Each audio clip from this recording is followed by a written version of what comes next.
Most people don't know what a dead man's trigger is. And even fewer need one. A dead man's trigger is a safety valve. For reasons of security, a person prepares a recourse of such severe action that if harmed, they will release a cache of damaging evidence against those enemies.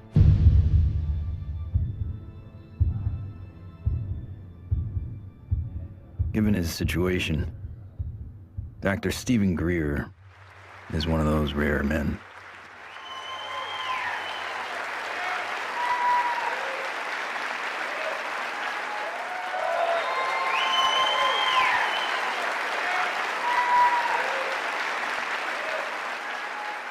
Why would he need one? He's not the first person to push the disclosure of a corrupt military-industrial agenda. In the councils of government, we must guard against the acquisition of unwarranted influence, whether sought or unsought, by the military-industrial complex. In his final public speech, a farewell address, no less, in a time when every second on TV was priceless, United States President Dwight D. Eisenhower decided not to brag about his victory in the Korean War. Instead, he cashed in all his chips to warn this nation of a hidden enemy. We have been compelled to create a permanent armaments industry of vast proportions. The total influence, economic, political, even spiritual, is felt in every city, every state house, every office of the federal government. We recognize the imperative need for this development, yet we must not fail to comprehend its grave implications. When I was with Lawrence Rockefeller at his ranch in 1993, he turned to me and he said, "The implications of this are so vast and so profound that no aspect of life on Earth will be unchanged by its disclosure." I said, "Yes, Lawrence, that's why it's been kept secret. It's not because it's trivial, it's because the implications are so profound." So there have been attempts to bring this information out for over 60 years. And here we sit in 2012 with the world still burning oil and gas and coal, when we have had technologies, sciences, and all the information we need to have had a completely new civilization. What Eisenhower warned us about over 60 years ago, according to Steve Greer, has long become truth in Washington, D.C. The most music, Q107, driving home with the Spearman. Hello, what are people all over D.C. saying about all this money we are giving? And why is Washington, D.C. booming? Because the rest of the country is sending their money here. I know, isn't it beautiful through the trees? My name is Ted Loader. I've been working with CSETI program and Dr. Greer for 15 years. Cool, huh? Oh. Yeah. One always wonders if the public really knew what was going on with government covert programs and how much money has been put into it, you know, hundreds of billions of dollars. I think the public would be a little annoyed. Thomas Jefferson believed all men have the right to life, liberty, and the pursuit of happiness. The government they formed would serve to secure those rights. But when corporations or other specialized groups of men become more powerful than those who govern, our security is at stake. Thomas Jefferson wrote about unchecked power of the corporation being a threat to the democracy and the banks. You see, the U.S. Federal Reserve Bank issues every dollar bill, yet it is not run by the U.S. government or any elected official. It is owned by a private banking cartel. But here I find the chairman of the Federal Reserve, who's in charge of the dollar, in charge of the money, in charge of what the money supply is going to be.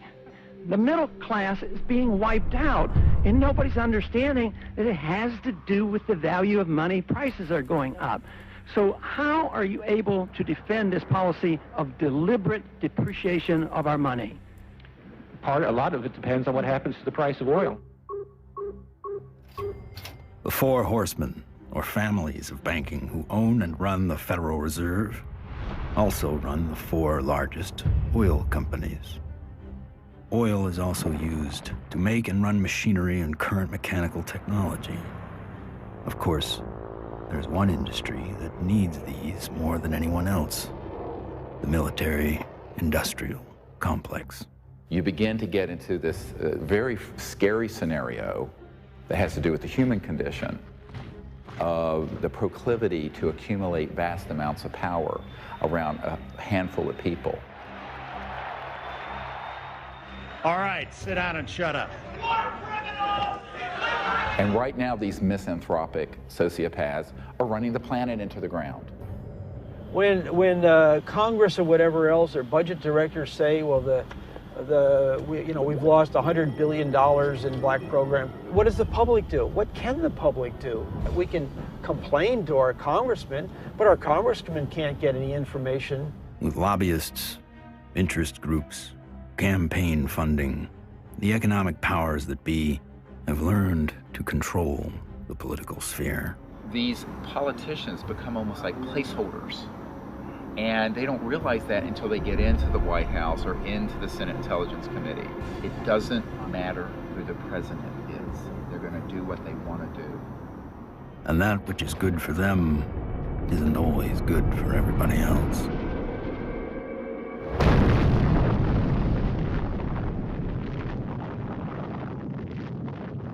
From 1945 to 1998, 2,053 nuclear bombs exploded on this planet. The United States detonated over half of them. Now I am become death, the destroyer of worlds. When the first nuclear bomb was exploded in Trinity, Robert Oppenheimer, one of the founding fathers of the nuclear age, said, "We have done this before."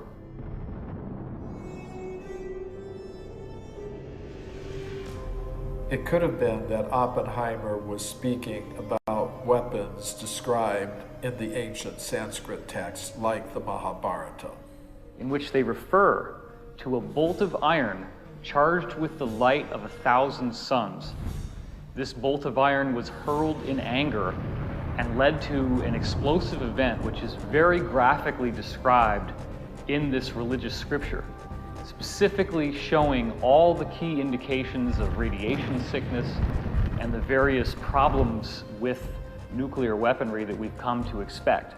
When we started detonating thermonuclear weapons, atomic weapons, and developing these sort of destructive technologies, the civilizations that have been watching this planet for millennia said, oh my God, these people are going way off the reservation. They are now an existential threat to themselves, but also to other planets potentially.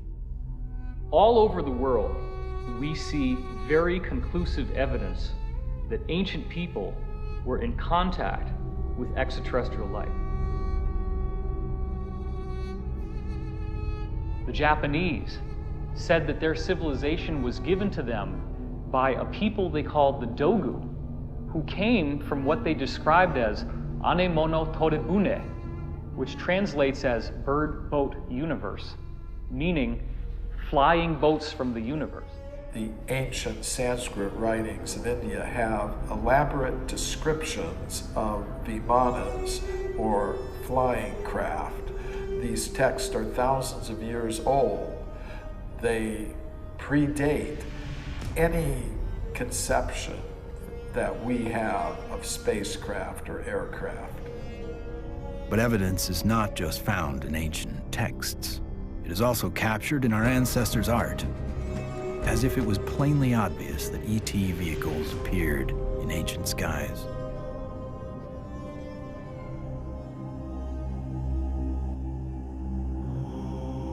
It is a foregone conclusion by most broad-minded people that we are not alone in this universe. The question is, how close are they? And we all looked up at once. It was almost like an intelligence told us, hey, look over here, we're here.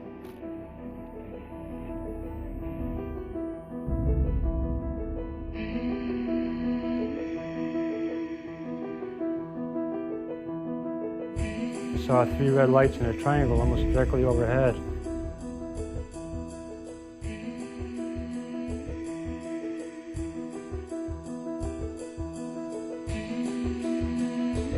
I saw these things and I ran inside and got my brothers and sisters. It actually lifted up and it could actually turn. I'm gonna ask you to look away.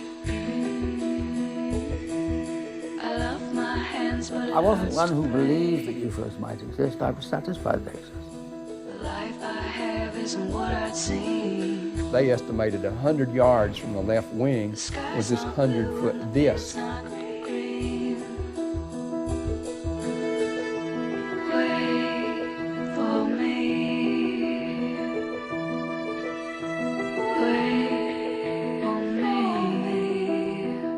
A lot of the astronauts are told to keep it quiet, and they're good Americans too. They develop the film from the moon, everything that's done by NASA.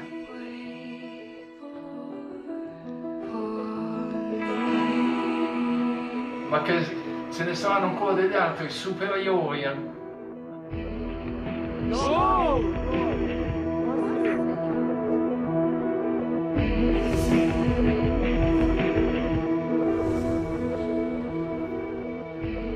There's so much evidence out there that even if less than 1% is true, that would be enough to collapse the current paradigm and change the whole planet.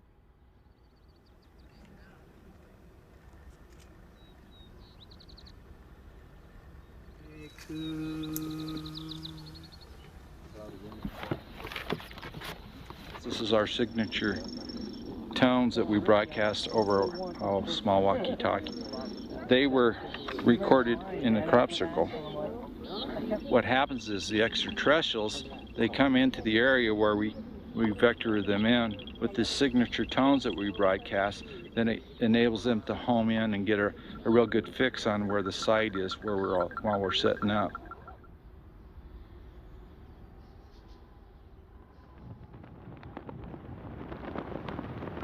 The whole concepts of the crossing point of light, the physics of consciousness, and interstellar communication all were developed on a kind of a vision quest we did here in 95 or 96. Astronomer J. Allen Hynek developed a scale to identify the types of human ET encounters. From his original 3 categories, a 4th, more controversial, has been added, CE4. Even more controversial, Steven Greer added a 5th kind of encounter, CE5, human-initiated contact. So, how is this done? Given Schrodinger's idea that the number of all minds in the universe is 1, in order to make this type of contact, a human could potentially access that single inner consciousness through intense meditation and then visualize his location down through the Milky Way to the planet Earth to wherever he sits under the stars. In theory, then, any extraterrestrial passing by would be able to hear the broadcast and know exactly where to go, if they choose to do so. It's interesting how many people have never been out in a place like this where they can see the whole Milky Way galaxy. Most people who come for a week, it alters their life. There's meditation techniques, there's remote viewing techniques, and once you start learning these processes and refining them, then you can make contact more quickly, more easily, and be more of an asset to the group. Checking to be sure that there's no source from anyone else, so that when we do start having electromagnetic signals through this, we know that it's a legitimate source. My name's Emery Smith. I've been with CSETI for approximately 3 years. Getting the baseline reading from us. My duties consist of a couple things. I am Dr. Greer's head security detail. I also and they're a photographer. I operate anywhere from 2 to 6 cameras at one time. Yeah, that's our craft.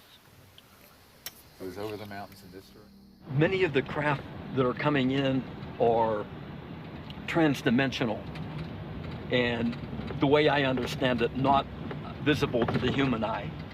And that's where this new technology, night vision, that's where that's coming into play. And with the advent of new technology that's out there, it becomes easier and easier for us to capture these beings and these celestial objects on film. after you do the night vision, it has that green hue, of course. And after a while, when you get back to real life, you're thinking, why isn't everything green? This can't be reality. I want to show an early one from Gulf Breeze from 1992. We went down there, and one of the fun things that happened is that I had about 40, 50 people. Let's go out on the beach. And we didn't have good cameras then, but you'll get the feeling of how exciting it was. Have all these people, and 1, and then 2, and then 3, and then 4 ET craft materialize right in the sky. There it goes, 1, 2, 3. And look, there's 4. There's 4. There's 4. We have a confirmed CE5. Holy damn hot shit. Dog. Thank you. All right. So the point, the point is, it's fun.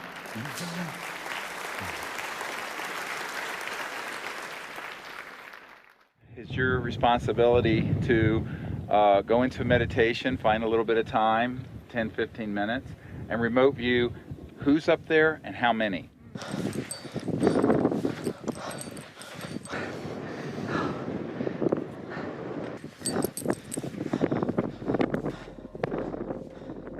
I can attest to the fact that real phenomenon happens here.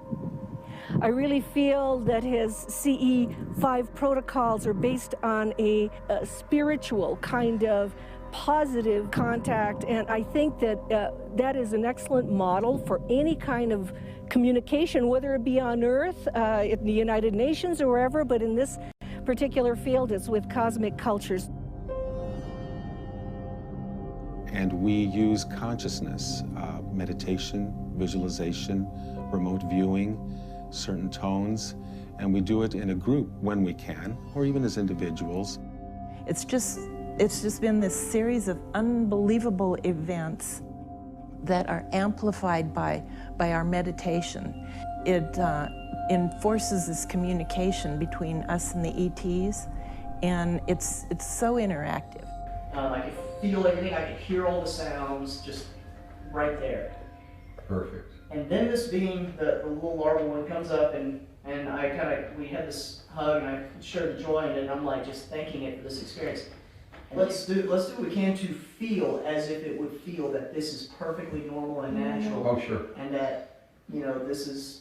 Relax and get in that flow consciousness, exactly. So I was jarred by our group getting tripped out and in that kind of, I was startled by some of the ways that our group was being, and I was going, and then there was moments where I was like, wow, I can only imagine how a visitor might feel.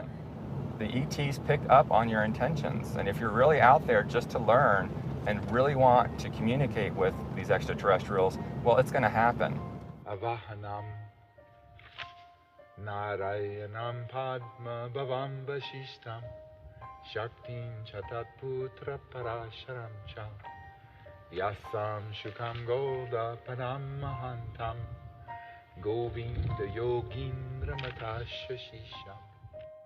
And we ask these extraterrestrial civilizations to join us as they begin to learn of us, to help us, and to understand us, even as we endeavor to understand them and welcome them here to this beautiful planet.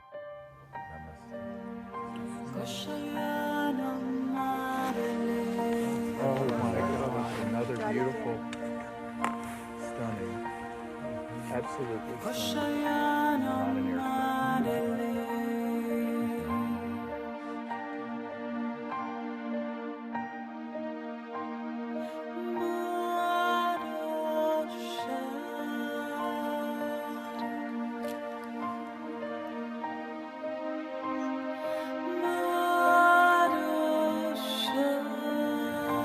Oh, here comes a military plane, very quick. Yeah, there's a very fast military. Okay, they're gonna go. Oh. It turned right to it. Yeah. Literally, my heart literally sunk when the jet, you know, got to where the craft had to phase out. Yeah. And like to feel all that love build, and then to feel that jet coming in, and it was like on a heart level, my heart literally sunk when the jet crossed the path where it had to take off.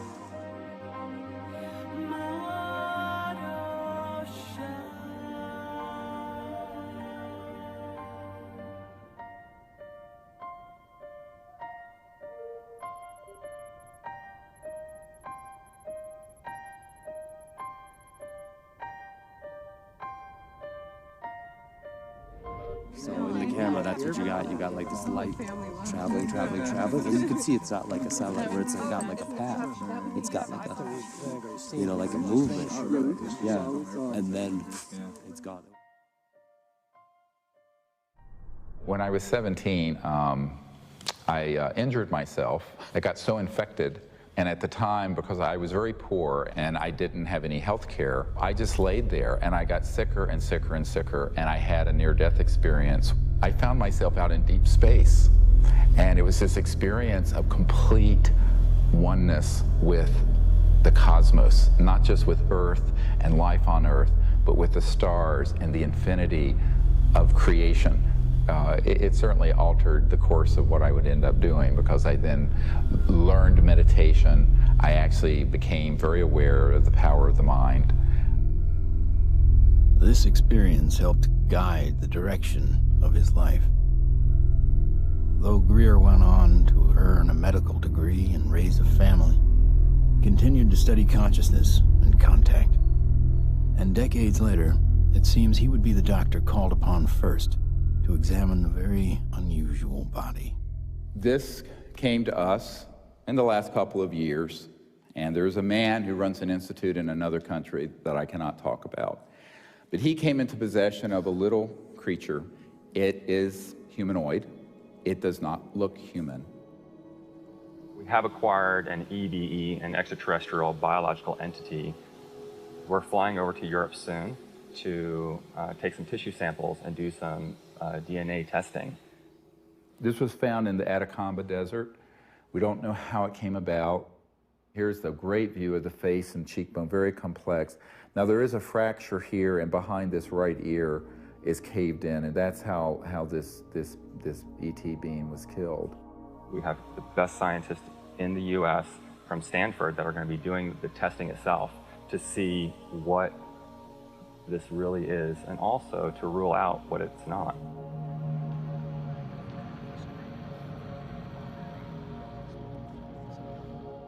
The initial reaction that I had is the same reaction that many of my colleagues here at Stanford and elsewhere have had when I've shown them, is that, wow, what is this? The question is important enough in at least two ways. The primary reason is that there's a lot of claims about specimens and claims about aliens. And of course, there's a lot of ridicule associated with that. So one of the best things that we should be doing, of course, then is bringing the best scientific techniques to bear. The techniques are available, the techniques are cheap, the answers are nearly absolute, so let's do it. And it's so exciting because it's not just... In setting up for this, I'm going to be giving Steve not only the tubes that this should be going into, but I'm also going to be sending across the microscope that I feel they should be using to do the analysis with. Before we even get started with some of the analysis, I think it's going to be important to rule out some of the obvious critiques that could come up. And one of those critiques is that this is a syndrome or a mutation. This is a bone dysplasia.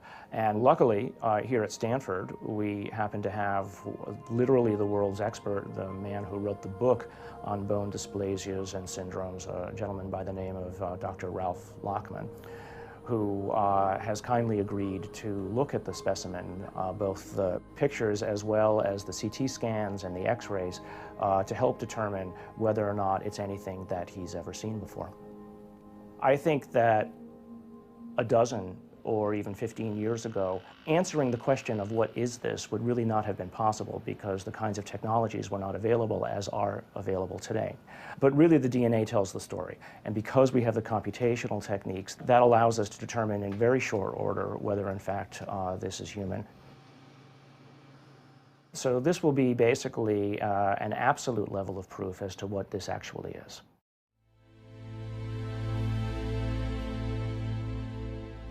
The problem is not proving that UFOs exist. It's when you begin to expose the energy and propulsion systems behind how they're getting here. You're talking about unveiling an entirely new science that would replace oil, gas, coal, nuclear power, public utilities. And this is the $600 trillion problem. The patent office, after they fired me, I had to wait 6 years before I got rehired. Everybody at the office was avoiding the case. But when they finally did, the arbitrator wrote an 85-page report on how the media had caused my dismissal. So I only got a 30-day suspension out of the whole thing, which was taken out of the tiny little bit of 6-year back pay. So that was great. Yeah, it was. It made it all worth it, so to speak, because that's how we were able to open the offices and stuff. It was very comfortable. No feeling of being shocked or anything else, just a good feeling, comfortable. What scientists need to do, and normal people need to do, is they need to look at the hardcore evidence, decide that, oh my gosh, ETs are real, and then get over that. And if that's the case, then you can start extrapolating, because they're getting here, which means they have solved the physics problem, if you will. That's an actual photograph that Mark Whitford took, a friend of mine. And you see the stars in the background. So this is a fixed camera. The craft was a triangular craft moving away from him, and all of a sudden it makes a right angle turn. Apparently it has what I would describe as inertial shielding. It's the only way something can make a right angle turn without having everybody killed inside of the craft. Though we experience inertial forces every day, their origins remain a mystery. However, there are theories that point to interactions between objects with mass and a quantum energy field. Inertia is due to the zero-point energy interaction. You're interacting with a charged matrix, which is a zero-point field. If you try to change that, then you get a reaction force. There must be an interference shield of electromagnetic nature that would stop that interaction with the zero-point field. And you can suspect that UFOs have already figured this out, because they wouldn't be flying around and still have inhabitants. New energy scientists today are attempting to find new ways to define the relationship between electricity, gravity, magnetism, and propulsion. But as history has shown, change does not always come easy. It's like Newton. Why is that apple falling? Nobody ever asked that question before or even tried to come up with an answer. And Newton comes up with something called Newton bucket, or Newton's problem. The only guy that solves it 300 years later is Einstein. So, how smart can we be?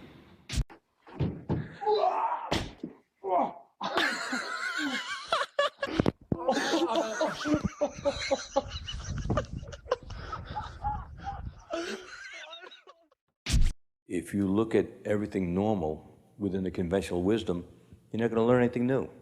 My name is Morgan Boardman. I am the Chief Financial Officer of Morningstar Applied Physics. My business partners are Paul Murad and Dr. John Brandenburg.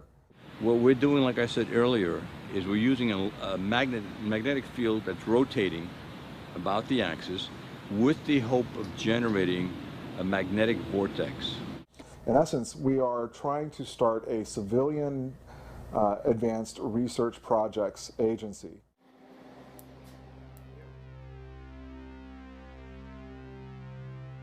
Okay, all right, so basically we have 4 options. Option 1 is a retarded potential. Option 2 is a lagging image, right? Yeah. Option 3 is pointing vector as a motive for propulsion, or how that may be what's happening, right? Yeah. And that's actually taking angular momentum and changing it into linear momentum if it's working the way we want it to, right? Yeah. Okay. And then the fourth one is that we are somehow either generating and or absorbing gravity waves. You got it. Do we accept Einstein's viewpoint that thou shalt not go faster than the speed of light? If you look at a black hole, the comment is the gravity is so strong that nothing leaves. But it does have something that leaves the black hole, and that is gravity. So does that imply that gravity moves faster than the speed of light? Could be. Gravity is another one of those seemingly self-evident forces that has raised a number of questions. How does it really work?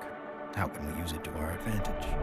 In the mid-1920s, T. Townsend Brown discovered that electric charge and gravitational mass are coupled, and that by building devices that harness these interactive forces, we could create advanced propulsion. At about the same time, Nikola Tesla and Thomas Edison won the Nobel Prize in physics, but both refused it. Tesla was at the end of a long career of inventing. He had advanced technology in the fields of X-ray, radio waves, internal combustion, and, of course, atmospheric electricity. When everything was said and done, he had earned 112 U.S. patents. He proved that electricity can travel wirelessly in the air, and ultimately died penniless. However, his work did influence many others, most notably Lester Hendershot and Dr. T. Henry Moray.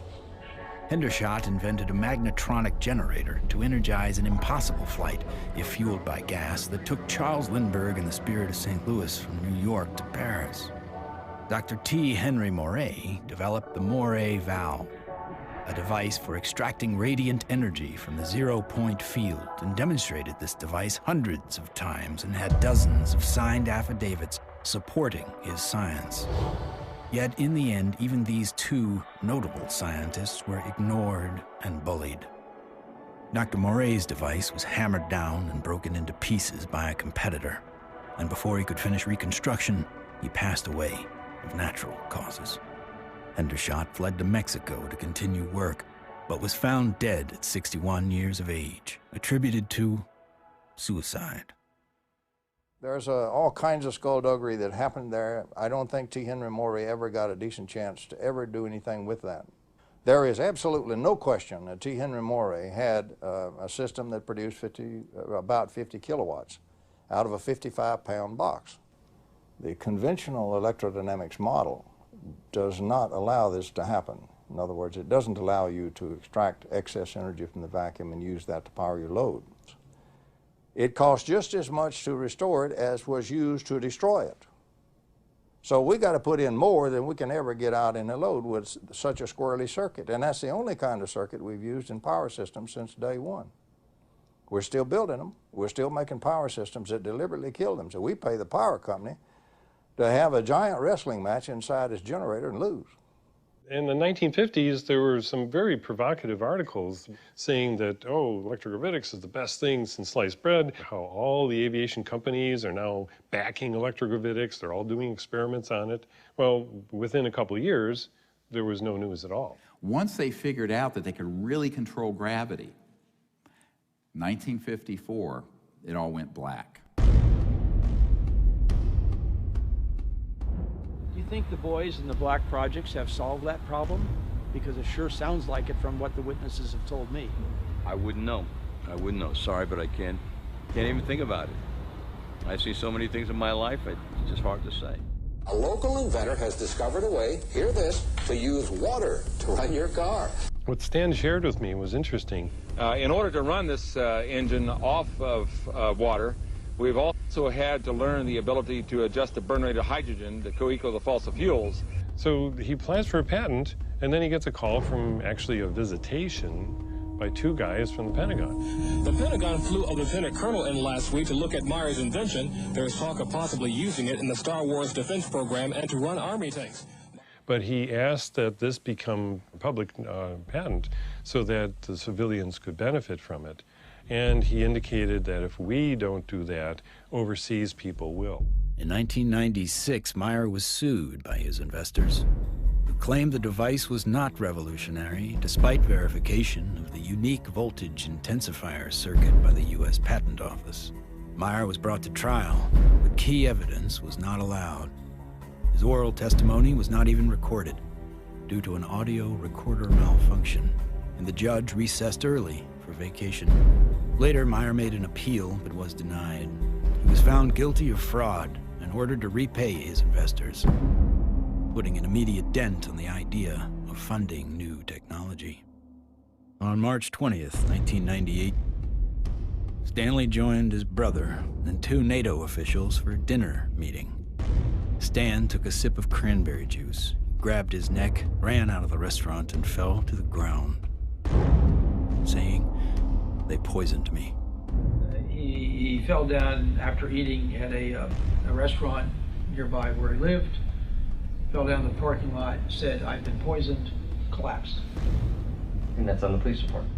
The police report confirms his words. The cause of death was written to be an aneurysm, though he left behind just enough materials for others to piece together his process. The full secrets of his device died with him.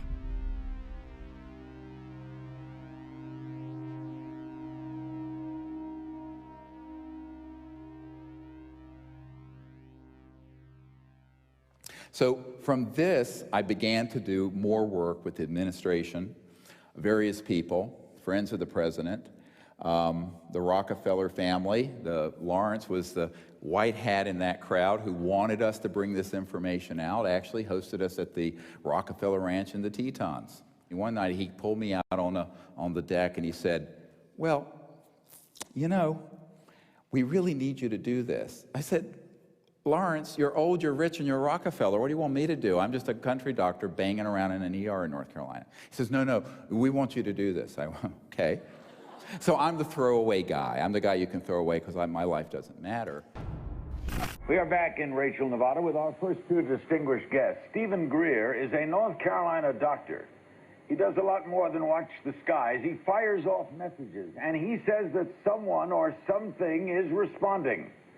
Dr. Greer is looking for close encounters of the 5th kind. What, at this minute, do you believe? Our assessment at this point is that there is at least one extraterrestrial civilization which has managed to make its way to our corner of the universe. And number 2, that there's no evidence at all that they have hostile intentions towards this planet. And number 3, that the priority at this point must be trying to establish some sort of a liaison to them, some sort of a diplomatic liaison to them, and that's what we're working on. Is there a continued cover-up? Yes. Do those at the highest levels of government agencies know that there's a cover-up? Not necessarily. Officer X, a high-ranking military veteran, joined forces with Dr. Greer in order to use his military and government influence to gain access to high-level officials. I was able to arrange for a CSETI briefing to the then Vice Director for Intelligence for the Joint Staff, Admiral Tom Wilson, the same person who had been at Atlantic Command with me. At that meeting was Steve, Apollo 14 astronaut Ed Mitchell, Brigadier General retired Steve Lovkin, Siri Automatic, Steve's right arm. Well, Dr. Greer did indeed mount an initiative and did go to Washington, did speak with high-level government people. I attended and helped him with that. We briefed certain members of Congress, some of their staff, some of the people from the White House. We talked with people in the Pentagon. It led me to the belief that people in high-level government have very, very little, if any, information, valid information. One of the most important of all the meetings was with CIA Director R. James Woolsey. Here I fly up to Washington. The cover story was a dinner party. One of the things that I found was that this CIA director wasn't lying when he communicated to us that he had not had access to these projects. He was shaken to his core. We met for not 20 minutes, almost 3 hours. And by the end of it, I handed him, my hands were shaking, I handed him this document, and it was a position paper recommending executive orders and the things the Clinton administration and he needed to do to get control of this mess. And he looked at it, and he looked at me. He says, yes, he says, but how do we disclose that which we have no access to? And I almost wept. I went, what? Dr. Greer approached many D.C. officials in an attempt to gain an audience. One of the people who took him seriously was former CIA Director Bill Colby. If there's truth in it, there can be a danger in that situation. We've seen that happen in other cases. I said, you have to consider the possibility of some danger to not only your reputation, but to your person. I mean, people do react rather violently to some kinds of charges, or particularly if they're true.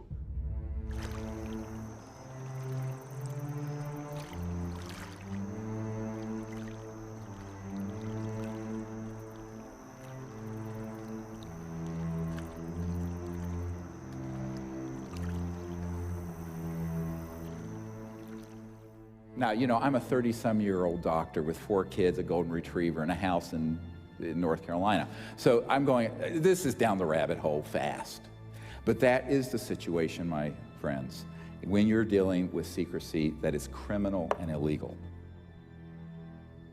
In 1997, in an effort to push his message deeper into Congress and the White House, Greer headed to Phoenix to prepare a video with his best evidence to show in Washington, D.C. While he was in the editing room, the biggest UFO witnessed event in history was about to happen. On March 13th, 1997, when the Hale-Bopp comet was very clear in the northwest sky, thousands of people were outside trying to get a glimpse of it when they also caught a glimpse. These orbs, giant orbs, equidistant in a V formation of 1 mile to 2 mile wide in some very credible reports. And that's the particular area where these phenomena keep popping up from my vantage point. The Native Americans living in the basin between South Mountain and the Estrellas have told me that not only were they looking up at the Phoenix Lights during the mass sighting, but they've been looking up at them for centuries. I live in a community called Loop, northeast of Flagstaff, on the Navajo Indian Reservation. We'll have to go back in time one day before. We saw 6 to 7 lights that were circling along the horizon. The entire street came out. It was almost like a block party. Everybody turned off their lights, everybody sat in their front yards, and everybody watched this unusual light show. I squeezed down the best of what I found and finally came forward in 2004 with the Phoenix Lights, a skeptic's discovery that we are not alone. 10,000 people approximately witnessed this, one of the largest experiences of this sort ever recorded. The Phoenix Lights phenomenon didn't seem to be falsifiable in any way. It was being validated by most everybody that saw it. The ultimate, shall we say, insult was the governor of the state of Arizona, Fife Symington, finally calling a news conference saying that he has finally got the answer to the Phoenix Lights, and he introduces some staff member dressed up as a space alien. People got very angry because here is the top elected official of the state making fun of what I estimate to be close to probably 10,000 people saw this. Under the watchful eye of the public, Symington retracted his statement. If you had been here 10 years ago and standing out here and looking up there at the lights and the view, you would have been astounded. You would have been amazed. The so-called Phoenix Lights were seen by many people in 1997. Skeptics say they were military aircraft or flares, but not the former governor. It was probably some form of an alien spacecraft.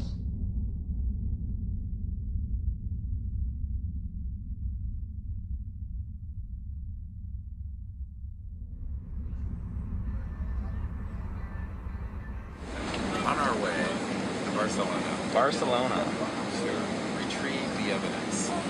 Dr. Bravo. Hi, Are you ready for the trip? I'm ready for the trip. I'm so excited. Okay. We're going to do some very wonderful work, and I can't wait to get the results. Upon arriving in Spain to look at the being for the very first time, I was kind of skeptical. It was definitely a game changer for my thought process to actually see it in person than to see it on film. The first thing we had to do was go to the radiology lab because we needed x-rays and CAT scans before we did anything. Porque esto ya se lo comenté que era un poco difícil de hacer. The best we can get. Lo mejor que podamos. Porque evidentemente no se puede manipular para nada. No.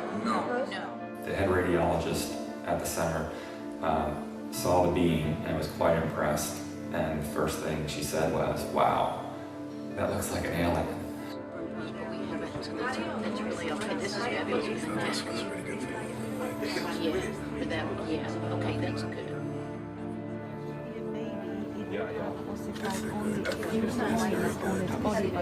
This one is complete.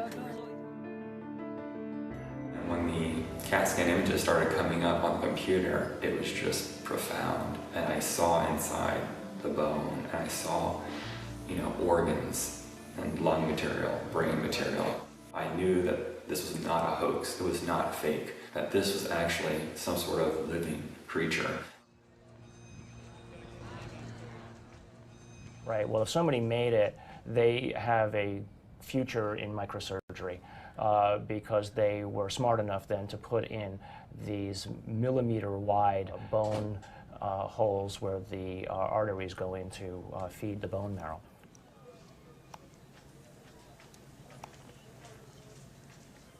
And so now the challenge is to prove what it is, right? My interest, frankly, is to disprove that it's anything unusual or anything paranormal. I would like to prove that this is human. I would like to prove that this is just an interesting mutation, but obviously if you leave your mind open, or I should say if you leave your mind closed to alternatives, you'll never see what those alternatives might actually be. In every situation with scientists, your reputation's at stake. I have every expectation that even doing this is going to lead to some ribbing from some of my colleagues, right? But I think that that's perfectly acceptable because at the end of the day, who's going to validate these things? If someone isn't willing to step forward and do it right, then you're going to have it sitting out there forever, hanging in limbo, right? I mean, if you let other people and their opinions stop you from believing what you know to be true, then all you're doing is stopping the possibility of progress. Anytime anybody tries to study this subject seriously, we're subject to ridicule. I'm a full professor at a relatively major university, and I'm certain that my colleagues at the university laugh at me and hoot and holler behind my back when they hear that I have an interest in studying unidentified flying objects. There's really a subtle kind of suppression at play here.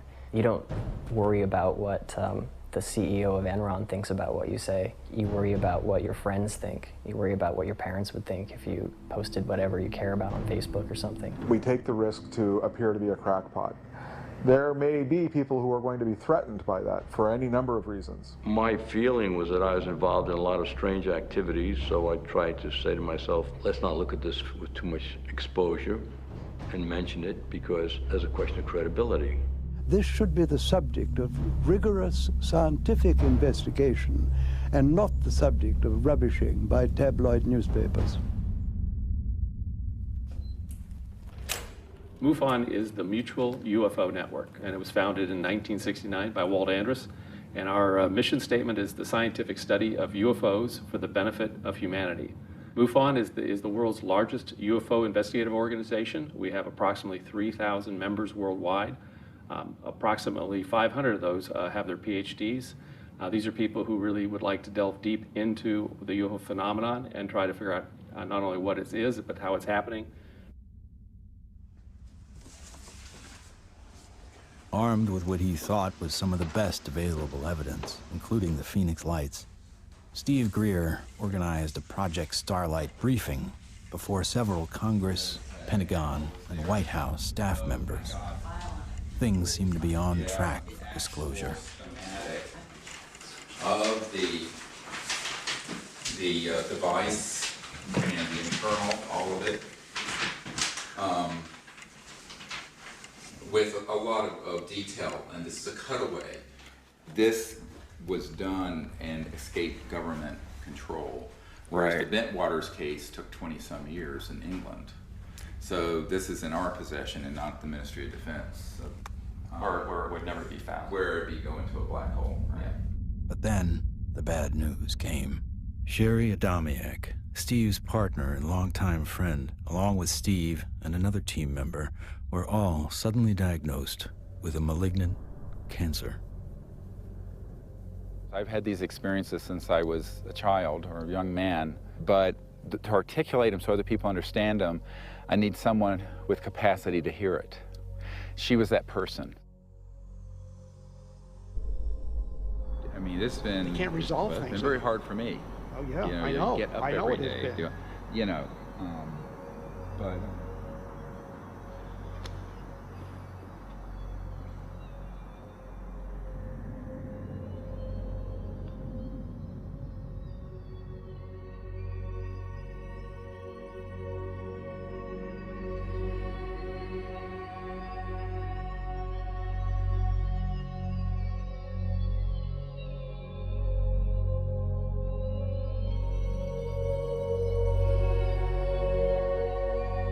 One of the last places she wanted to come was here.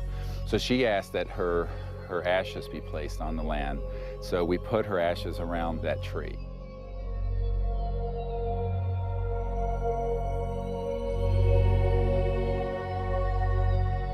I don't take anything for granted, frankly, and so each time that I do a presentation or lead a group, I think, this may be the last time.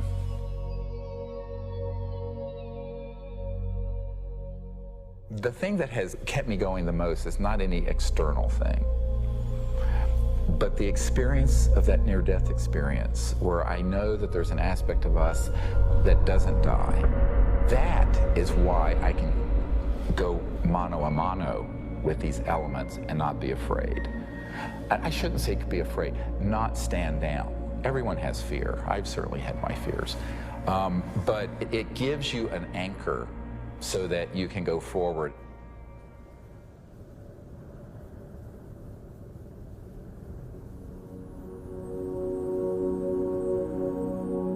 More than ever, Dr. Greer understood what he had always sensed. It was not the power of a cosmic field or quantum vacuum that would propel us into a new world.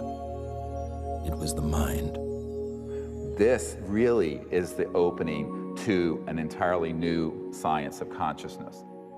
You can maybe think of consciousness as a television set. On the TV screen, you see pictures and sounds and so forth. And if you tried to find out where that was coming from and you looked inside the television, you're not going to find it. It's not there. The signal is in the radio waves around it, invisible to us, that's being interpreted by the television as pictures and sounds. So this is very much like the state of how we understand the mind and consciousness. Dr. John at Princeton proved that putting your awareness on a device that was a random number generator would affect it. So you have this random number generator and it's producing 50-50 ones and zeros. And then you introduce a person into the picture and you tell them, try to affect it with their mind. Think more ones or more zeros. You measure that, and sure enough what they found was that there are more ones or more zeros being produced that correlate to that person's intention. So we can see effects being produced forwards and backwards in time, which is really strange. Distance doesn't seem to matter as much. You can get the same strength of effects if you're right in front of the REG or if you're on the other side of the planet. Consciousness is a non-local field, and it isn't limited to your brain waves and body. Dr. John once had the opportunity to ask the Dalai Lama if he thought the random number generators themselves were conscious. And the Dalai Lama thought about it, and his reply was that if you think they're conscious, then they're conscious. Just like consciousness can have positive effects on the zeitgeist or ether, it can also work the other way. Unfortunately, when you start to deal with inventors who have anomalous results that seem to be over unity, paranoia seems to accompany that process. And John Searle's famous for having a circular magnetic device that has both energy and propulsion built into one unit. And the electric company felt that this guy was stealing money, took him to court, went to jail, his house caught fire, and all of his property and all of his designs burned. The concept of freedom, this sort of idea of people having the liberty to pursue happiness and to pursue abundance, this has been completely, in a sense, turned upside down. We actually reprinted a report on the military involvement of the Department of Energy. And it's so extensive, it's the major operation that goes on there. There have been over 5,000 patents that have been sequestered by the national security state, taken out of the public domain. Many of them deal with energy technologies. It's a policy that the military seems to feel is necessary for national security. However, at this point, we often wonder, 50 years after World War II and the Cold War, whether such sequestering is necessary. Suppression of new technology would be an obvious plague on the idea and strength of a free market system. Yet, it still seems to happen right in front of our eyes. And this is a huge controversy, one of the largest, maybe most intense controversies in the history of science. There's nothing worse, I found, than suggesting to academic physicists in particular, and academics in general, that they are not only wrong, but disastrously wrong, catastrophically wrong.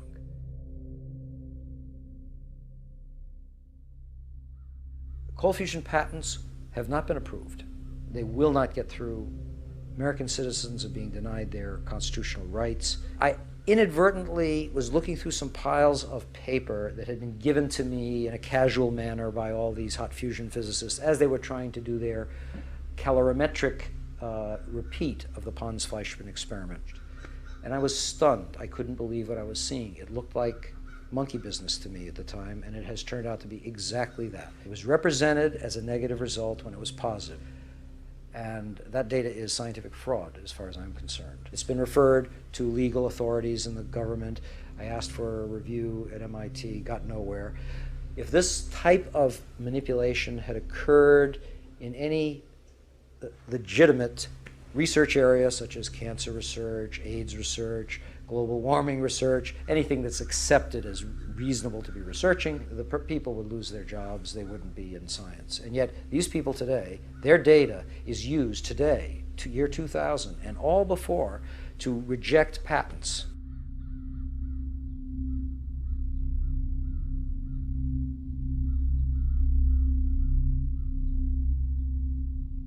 Yes, there is serious criminal activity going on that ultimately must be rooted out.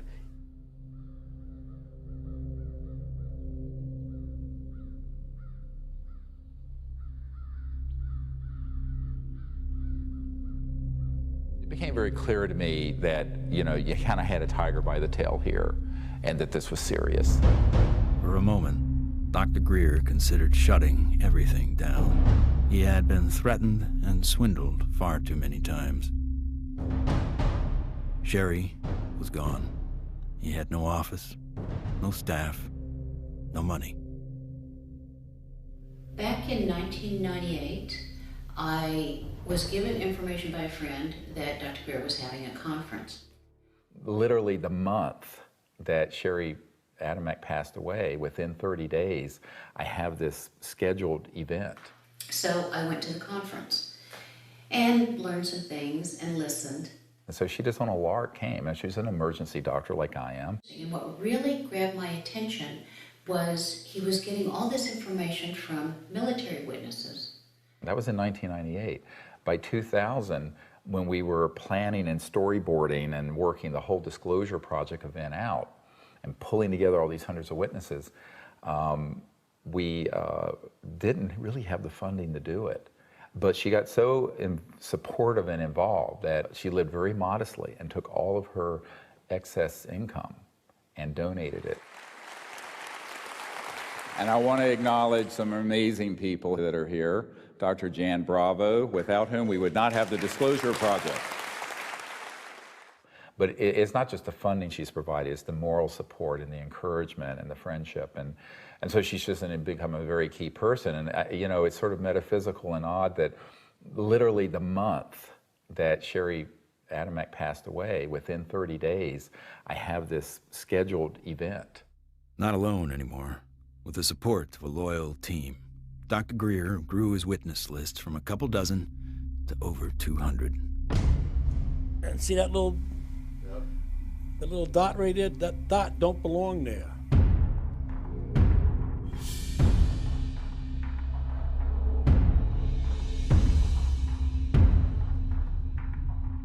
I said, I'm one of those, what you would call the high government official in the FAA. I was the division chief. There was only 3 or 4 down from the admiral. I was awarded the Air Force Guided Missile Insignia. I was the first photographic officer in the Air Force to get they called it the missile badge. So I forgot who it was that called, but he says, we got a problem here. What's the problem? He says, well, it's that UFO.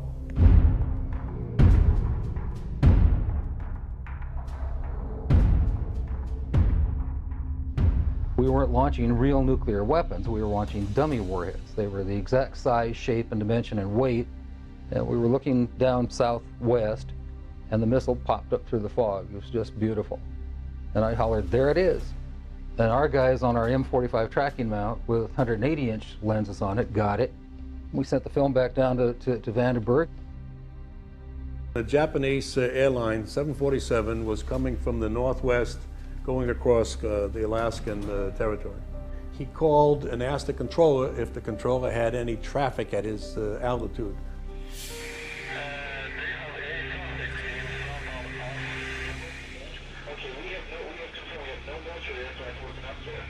His radar is picking up a target. He sees this target with his eye, and the target, the way he described it,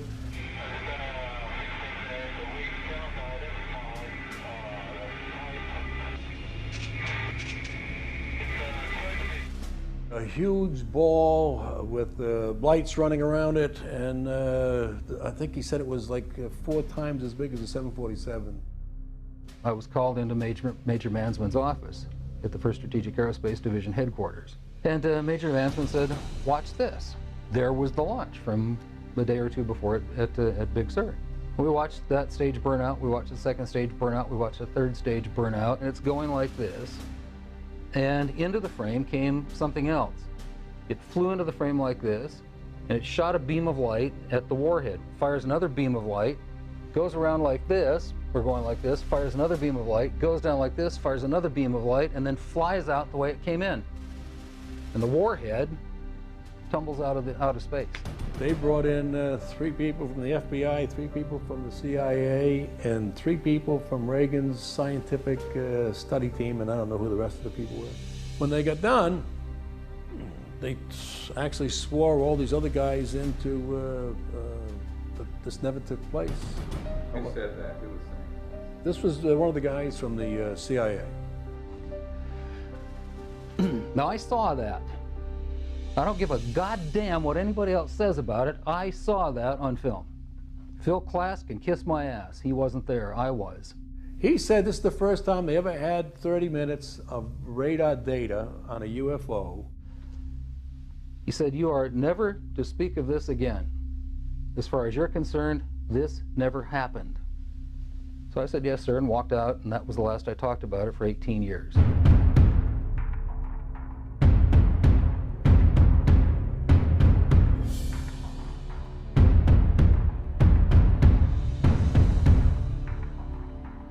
I had the original video that I took, and I had the pilot's report, and I had the FAA's first report that was all downstairs on my table.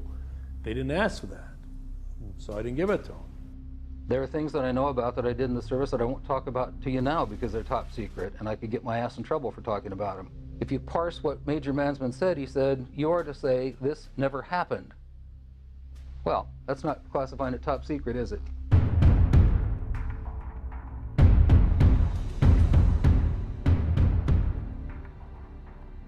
And I was a part of a United States Air Force cover-up for 18 years. But who do you tell that you were involved in a UFO incident without them looking at you like you ain't wrapped too tight?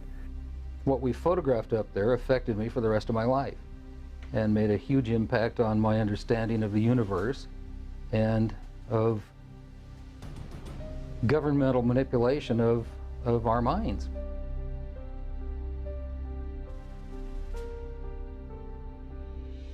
Now, with the witnesses on his side, Dr. Greer had the firepower to attack Washington again. We are not alone. That's the message a group of pilots, scientists, and former government officials want Congress to hear.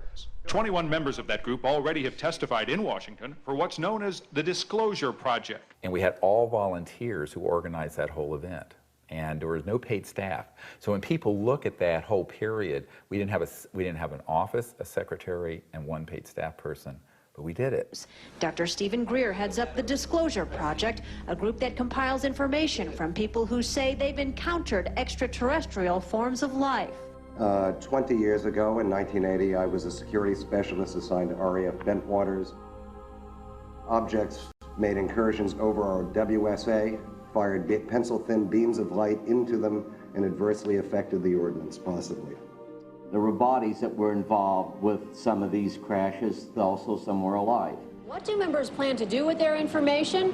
They hope Congress and President Bush take notice. We are asking for the U.S. Congress and for President Bush to move towards an official inquiry and disclosure on this subject.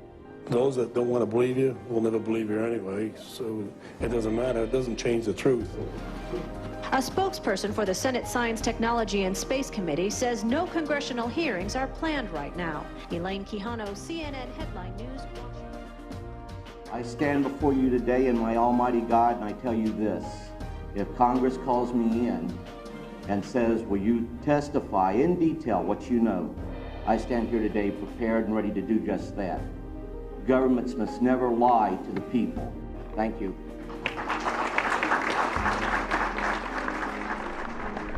The number of people Dr. Greer had managed to get behind him was monumental. In a perfect world, an event of this proportion, with that amount of coverage, would have been enough to start a legitimate movement. But of course, we hardly live in a perfect world.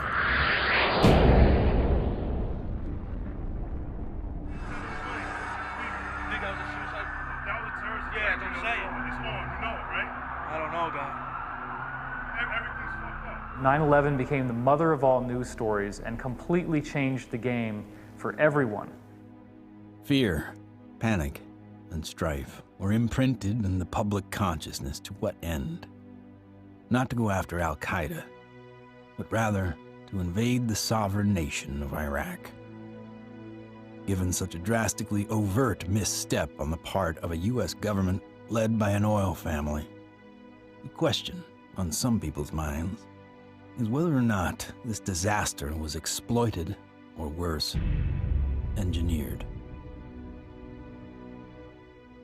The Gulf of Tonkin in the Vietnam War, Chiang Kai-shek in the Korean War. False flag operations are nothing new.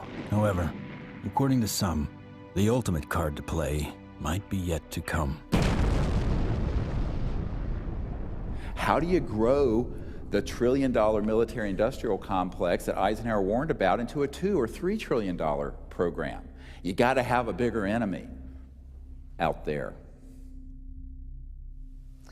Von Braun's purpose in life during the last years of his life, his dying years, was to educate the public and decision makers about space-based weapons. First, the Russians were the enemy against whom we're going to build space-based weapons. Then terrorists would be identified, and that was soon to follow. In 1977, I was at a meeting in Fairchild Industries, and in that room were a lot of charts on the walls with enemies, identified enemies, names that people had never heard of, names like Saddam Hussein and Gaddafi. But we were talking then about terrorists, the potential terrorists. No one had ever talked about this before. And they continued the conversation about how they were going to antagonize these enemies, and that at some point there was going to be a war in the Gulf. According to these theorists, after the military-industrial complex had its war against terrorism, the next enemy that Dr. von Braun identified on Earth would be third world country fanatics.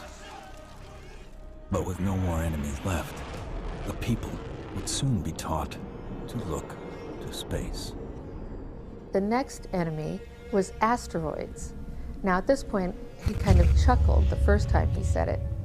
Asteroids, against asteroids, we're going to build space-based weapons. So it was funny then. And the funniest one of all was against what he called aliens, extraterrestrials. That would be the final card. And over and over and over, during the 4 years that I knew him and was giving his speeches for him, he would bring up that last card, and remember, Carol, all of it is a lie. 99% of all the information out in the public on this subject is well-crafted disinformation designed to scare people to support the next phase in global warfare. And this kind of corruption is why the only things that are being made on this subject are things that redound to paranoia and fear in the military-industrial complex. I occasionally think how quickly our differences worldwide would vanish if we were facing an alien threat from outside this world. I don't think we're moving forward if we trade, factional and ideological war from one ethnic or religious or economic system into an interplanetary conflict, because that's A, not survivable, and B, would be even worse in terms of galvanizing the world around a military structure. That has been the central organizing principle of our society for a few thousand years, actually. It is hard to concretely prove that 9/11 was a false flag attack because the people behind it are so good at covering their tracks, especially with the compliance of mainstream media. If you had trillions of dollars, you'd be pretty good at it too. The adversary is closer to home. It's the Pentagon bureaucracy. According to some estimates, we cannot track $2.3 trillion in transactions. $2.3 trillion in transactions. According to the Comptroller General of the United States, there are serious financial management problems at the Pentagon. Fiscal year 1999, 2.3 trillion missing. Fiscal year 2000, 1.1 trillion missing. And DOD is the #1 reason why the government can't balance its checkbook. I would like for you to respond to the questions that I've put to you today. I've forgotten what the second question was. How does one carve out a billion unacknowledged or 10 billion unacknowledged taxpayer dollars? In many cases, at the end of the fiscal year, when there is so-called leftover money, they may or may not know that money may in fact go to a special access program. There are two main types of special access programs: acknowledged and unacknowledged, or USAPs. Those programs are basically totally off the books, and they are able to actually vacuum up money to be a self-perpetuating funding mechanism. Certain USAPs are waived and also completely managed and controlled by private contractors, so they enjoy the secrecy protections only afforded to private corporations. There is virtually no high-level government oversight for these types of USAPs. In many cases, no elected official, including even the president, have knowledge a particular USAP even exists. Between 1947 and 1949, the government passed the National Security Act and the CIA Act. These laws allowed the intelligence community to withdraw money from any agency without disclosure. Essentially, money could be stolen from any program, and no elected official would ever know about it. Great view of the eye socket. Very different eye socket. And that's another thing that the scientists who've looked at this at Stanford have commented on. If you look at this creature and you look at the cranial vault, how large it is, the size from the eyes up is at least 3 times that of a human. One of the first things that Dr. Lockman immediately remarked upon was the shape of the head and the skull. It was not something that he is accustomed to seeing, and it was quite interesting and in some ways exciting that the associated features that you would expect from a syndrome of that nature were not found.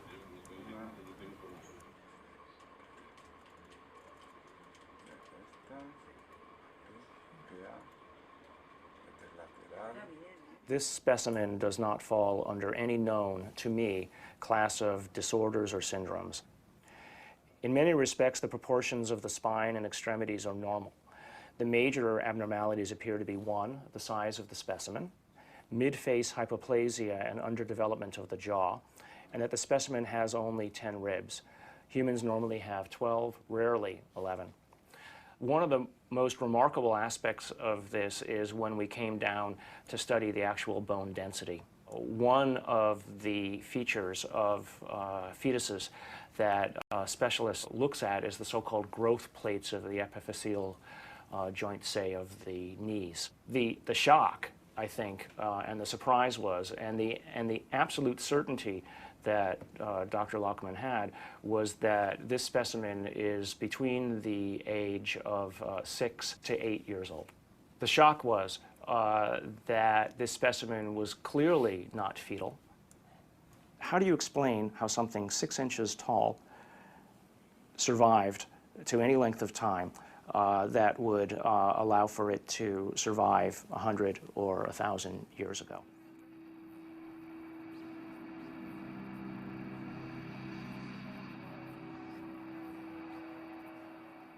And what amazes me is the media. Well, they're so compromised on this, they don't dare do anything but follow the company line on it. The company line being a series of lies. This is a document talking about the current program at the CIA. And it says that the PAO, Public Affairs Office, has relationships with reporters from every underlying major wire service, newspaper, news weekly, and television network in the nation. In many instances, we have persuaded reporters to postpone, change, hold, or even scrap stories that could have adversely affected national security. Now, what's the purpose of this? The CIA has no mandate for anything domestic. The FBI is domestic. What the hell is this? Where are we now? We are in a bread and circus.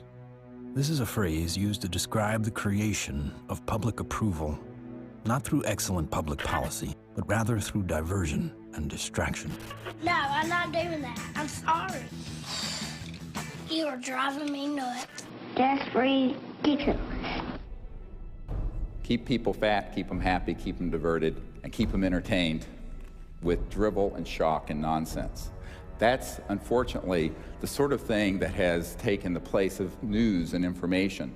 So that what we're seeing today is a world in which perception is being managed by as little as 5 major media corporations who collectively control magazines, newspapers, corporate news websites, television stations, movies, documentaries.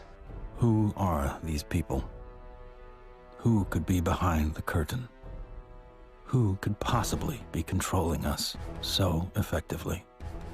A shadowy government with its own Air Force, its own Navy, its own fundraising mechanism, and the ability to pursue its own ideas of the national interest, free from all checks and balances, and free from the law itself. Majestic 12 is real. Notorious MJ-12, which is no longer called MJ-12. I'm trying to find out the new name. Basically, it's an oversight group intermingled with the National Security Council and the National Security Planning Group. They have full control. They have no congressional oversight whatsoever. They answer to nobody. whatever activity is going on, to the extent that it is a clandestine group, a quasi-government group, a quasi-private group, it is without any type, as far as I can tell, of high-level government oversight. And that is a great concern. Ladies and gentlemen, the very word secrecy is repugnant in a free and open society, and there is very grave danger, for we are opposed around the world by a monolithic and ruthless conspiracy that relies primarily on infiltration instead of invasion, on subversion instead of elections. Its preparations are concealed, not published. Its mistakes are buried, not headlined. Its dissenters are silenced, not praised.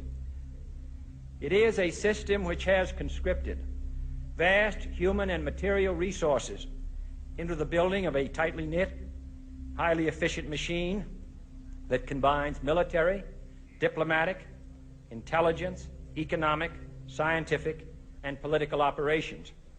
And we are, as a people, inherently and historically opposed to secret societies, to secret oaths, and to secret proceedings.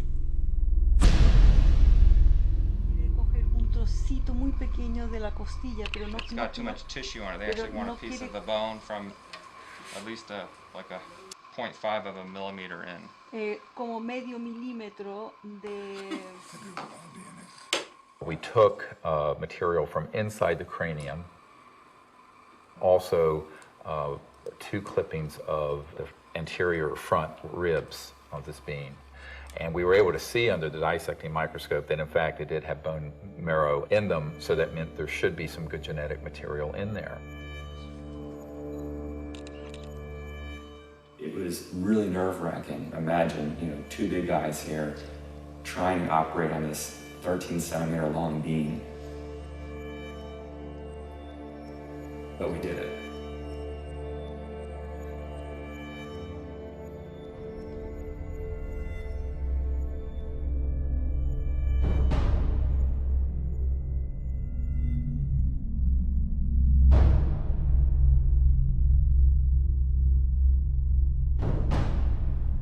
The DNA analysis is being done by some of the world's best. But even the world's best need to be cross-checked, which is why I'm doing the 3 different facilities.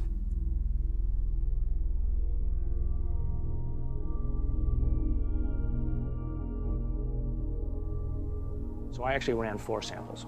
I ran a sample of my own blood. It was a very small amount, just 100 microliters.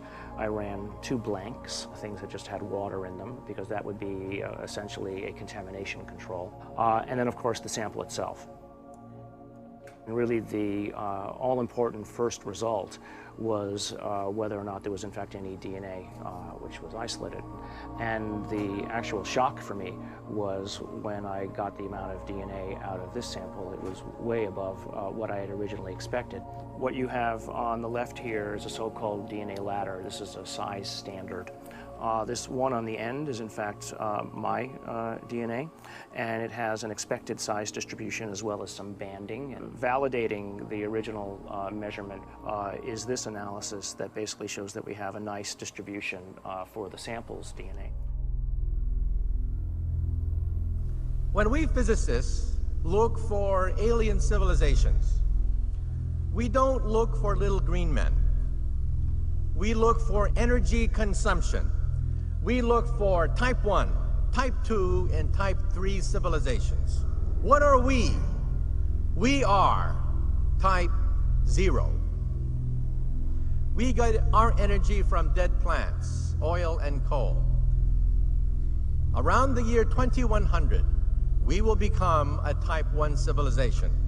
And we see the beginnings of that now. What is the internet?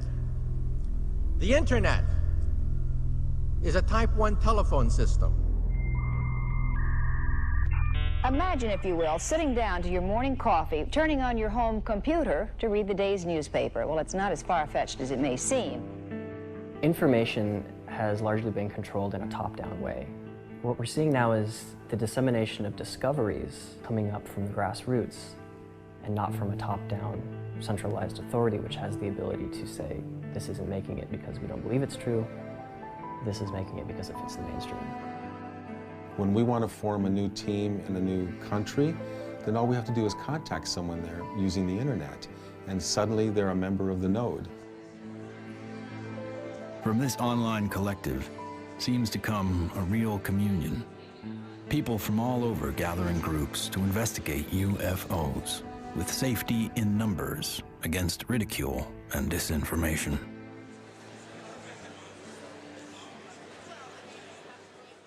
What we found in the past is we had a lot of anecdotal stories, but we didn't have a whole lot of data. With the advent of computers, personal computers, and the internet, we've been able to collect the data and analyze it through some 200 plus data points to allow us to be able to compare cases and to see exactly what's happening and what the trends are. Nick Pope is our guest. He made this information public. He's also the former head of the Ministry of Defense's UFO project. So if anybody knows, we think it's you, Nick. The Ministry of Defense is in the process of declassifying and releasing its entire archive of UFO files going back decades. It's interesting and worth pointing out that while the British government is releasing their files and their documents, President Obama, who promised to do the same during the campaign, he still has not. 15 years. 15 years this spring. Oh my God.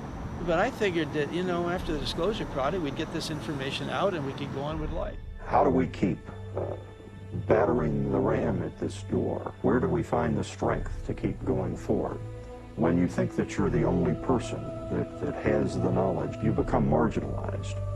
Steve was instrumental in bringing together a large group who had been involved in this subject and who for the first time realized that they were not alone in trying to come forward on the subject. Governments, we've discovered, have not gone far enough, so we've decided that as people, using the CE5 protocols, form our own movement and do what governments have not been doing. We think of this as the People's Disclosure Movement. And so we feel it's important to create an effort that's a global effort, which this has become. My name is Mark Benz, and this is Rex, and we're in Bodega, California, and we're doing CE5. My name is Jeff Bird, and here in Winchester, Virginia, USA, we are doing CE5. My name is Peggy Brewster, and here in Middleton, United States of America, we are doing CE5. We have 1,150 teams of CE5 ambassadors, which are spread over 52 countries. My name is Andre, and here in Sweden, we are doing CE5. Und wir machen zusammen CE5 in Deutschland. Here in Burlington, Ontario. Brisbane, Australia. From Chester, Virginia. In Hamilton, Ohio. We are doing the CE5. Konnichiwa. Moje ime Daniel. Tonia tu na Slovensku. Es Leo Ortiz. And here in Vancouver, British Columbia. Present to CSA. CE5. The CE5 context más. CE5. CE5. CE5. We're doing CE5. And the reason I think that's so important is that it not only builds the knowledge base, but it also further potentiates this concept of pioneering a new pattern of peaceful contact. And that is something that no other group, large group on Earth is doing.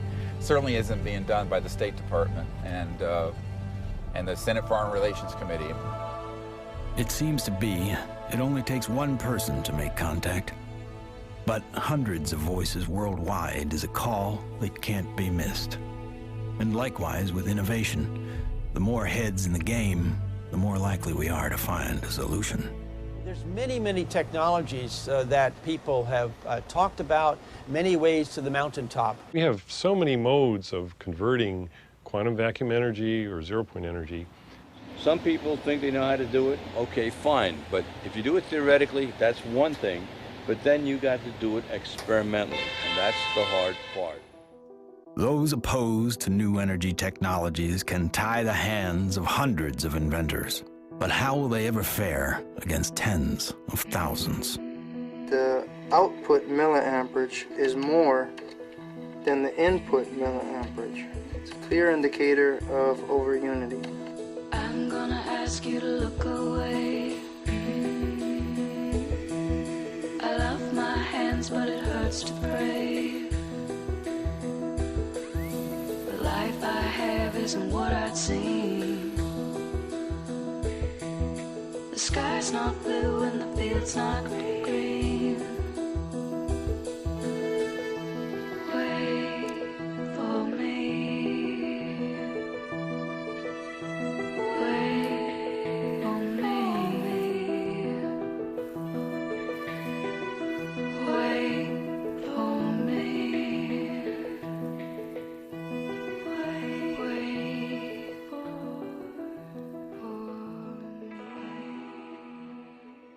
When you oscillate or vibrate magnetic fields, there's an effect in the gravity field. And how to do that linkage is what you're trying to get at, as I understand Maxwell's equations are in that term right there. And what happens is if you're going to have a gravitational effect, it's going to happen over there.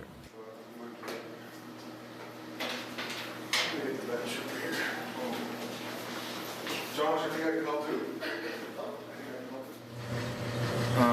This channel here represents revolutions per minute. These are representing weight that we're measuring on the load cells.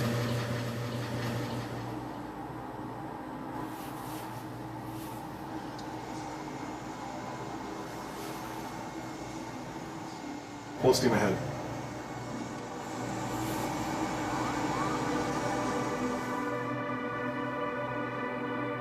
When we look at our data, we lost 7% of weight.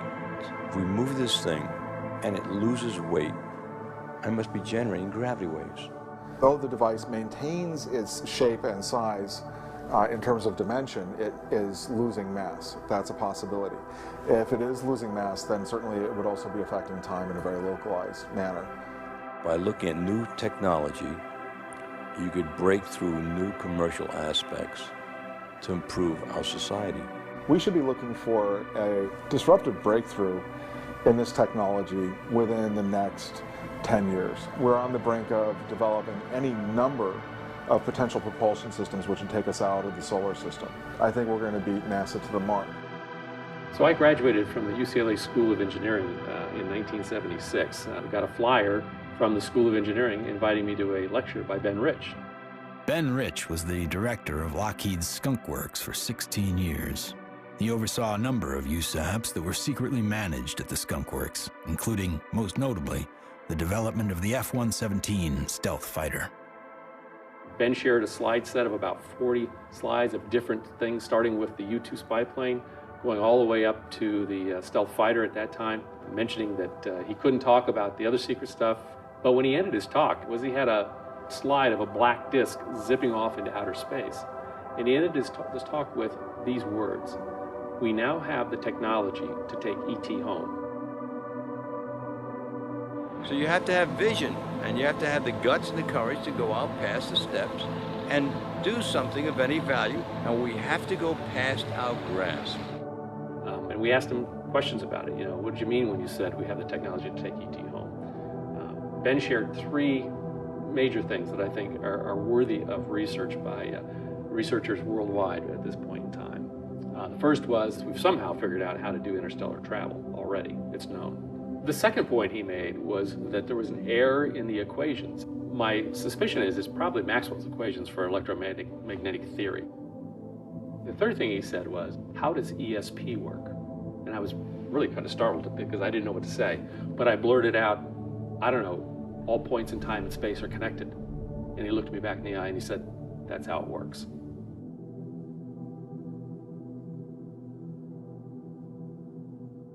History has taught us that to simply innovate new technology may not be enough. We have to find a way to get past the suppression.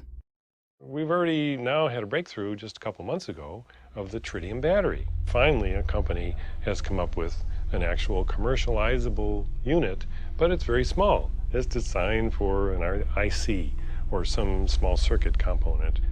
So this is a good sign. because it shows the way to introduce a free energy device is to introduce a small version of it. If you have a revolutionary energy device, it has to be introduced in a way that doesn't look like it's a revolution.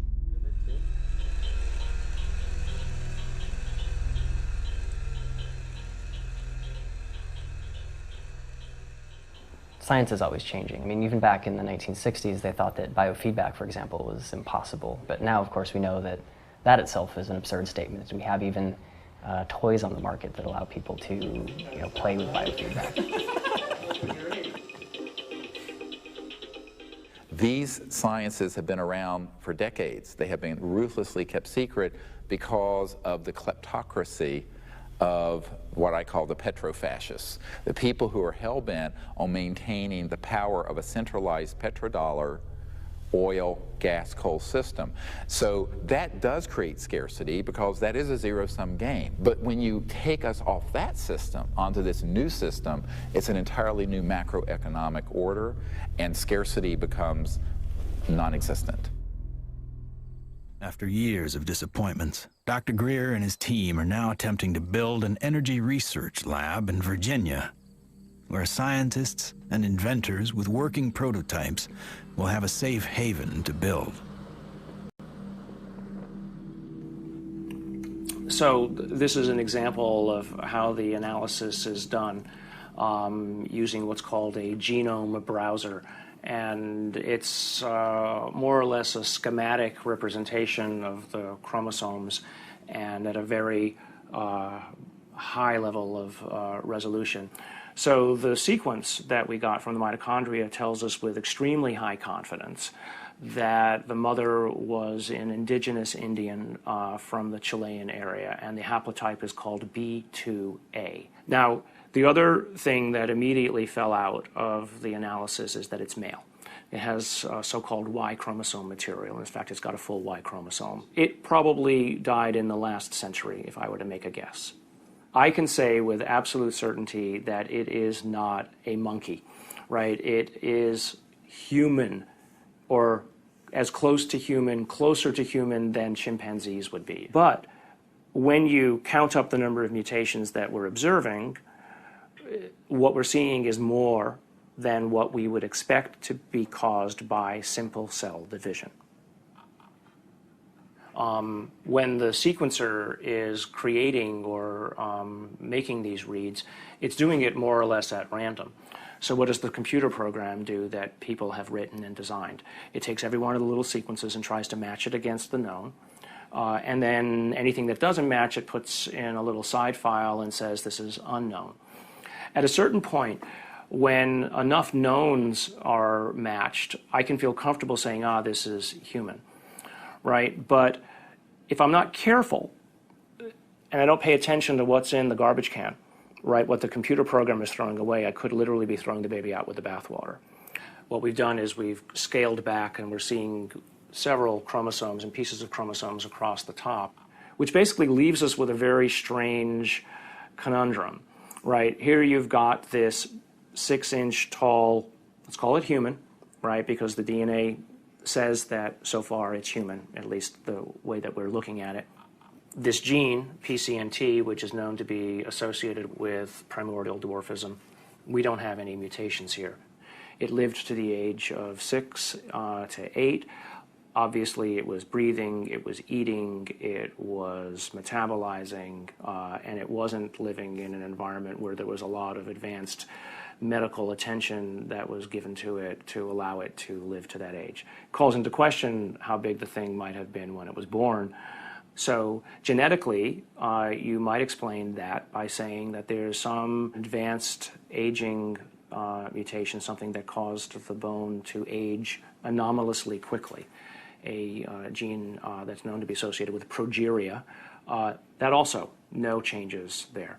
So the next problem, of course, is the ribs and the number of ribs in the specimen. Only 10, whereas there are supposed to be 12.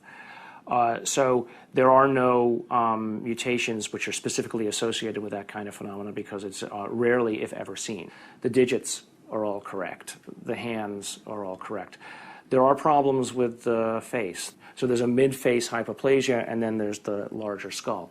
So again, I think in summary, there are genes associated with any one or two of the anomalies that we see in the specimen, but there is no mutation which is known to accommodate or call for all of the mutations.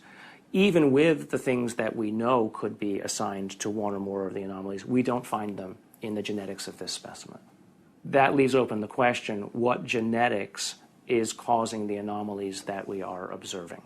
So although I entered this thinking DNA was the answer, it made me realize that in the context of the bigger biology questions, there are other levels of control that need to be understood and answered. The non-coding RNA, epigenetics, etc. And things that we probably haven't even thought of yet. So if I just look at, this is base pair 19,800,000 or so at this edge of the open region. I can go all the way over here, and now I'm at 21,000 or 22,000. So the answer is not finished, and it's not as easy as actually, frankly, I thought it was going to be at the beginning. So that's basically 2 million base pairs of DNA where nothing seems to sit. It's just like the way societies do things. They try to fit things in boxes. We have literally written a computer program that does exactly that, tries to fit it in the box. Doesn't seem very efficient, so on that basis, people would call it junk. But I think we now know that there's any of a number of other features of what DNA is doing in there. It is expressed, and so we need to be careful, obviously, that we don't let our instincts or the programs that we write to match our instincts make the decisions for us. No matter what, for me, this has been a fascinating, more than an exercise. As soon as I've collated this information into a form that other people can take advantage of, and it's accepted for publication, I'm just going to put it out on the web. You know, I don't have the resources to study and follow down every single angle that this opens up. But you know, maybe there is a listener out there who will be sufficiently intrigued by this to do the analyses themselves, and maybe they'll find something that I missed. Great. If additional samples or examples are seen of this, I'll be the first in line to want to sequence it, because then all bets are off. I want to say other things here, but I also don't want to open myself up for, you know, attack. This search may have uncovered a major finding about life in the universe and its origins. What is this being? Could it be a missing link in evolution? Could it be an entirely new species? Or simply a disease we have never seen before? Or could this be an extraterrestrial being from another world?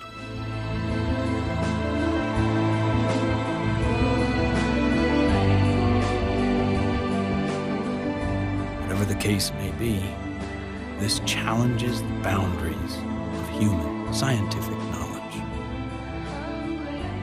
Dr. Gary Nolan has set a new precedent for scientific investigation and rigor in the realm of the seemingly impossible.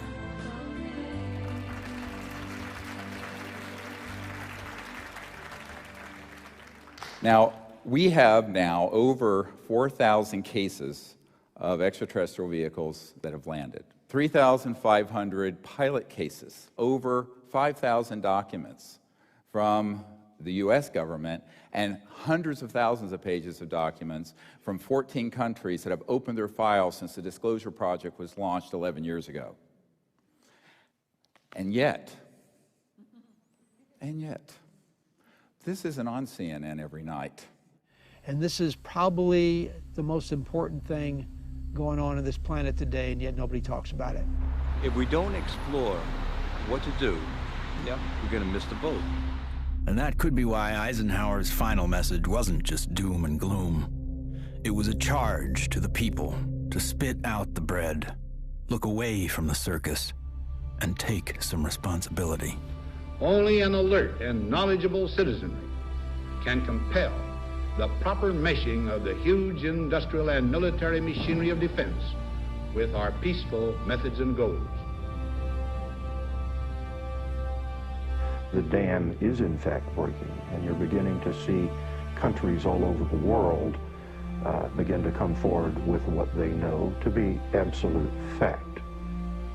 Since 2001, 24 countries have opened their UFO files to the public, including Australia, the UK, Vatican City, Germany, Russia, and Canada. The United States is not yet among them. What we have to do is pave the way for these leaders.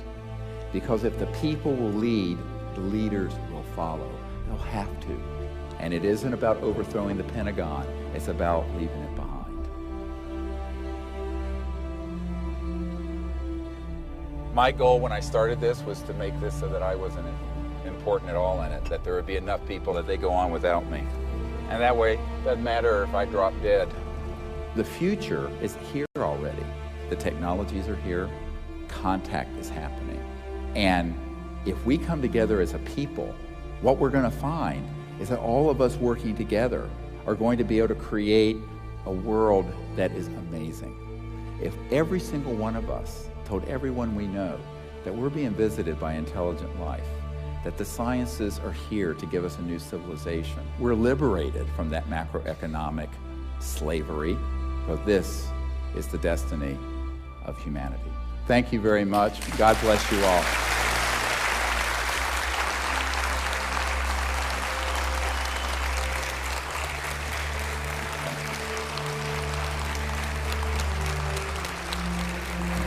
Thank you.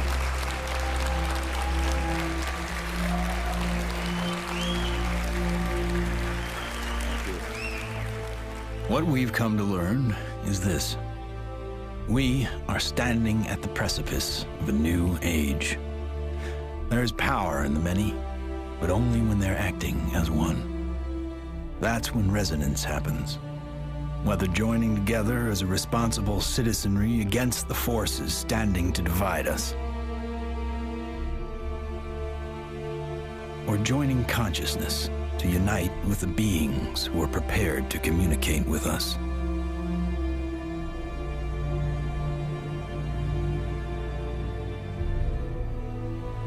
In order to succeed in this endeavor called life, we must come together as one.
Koşa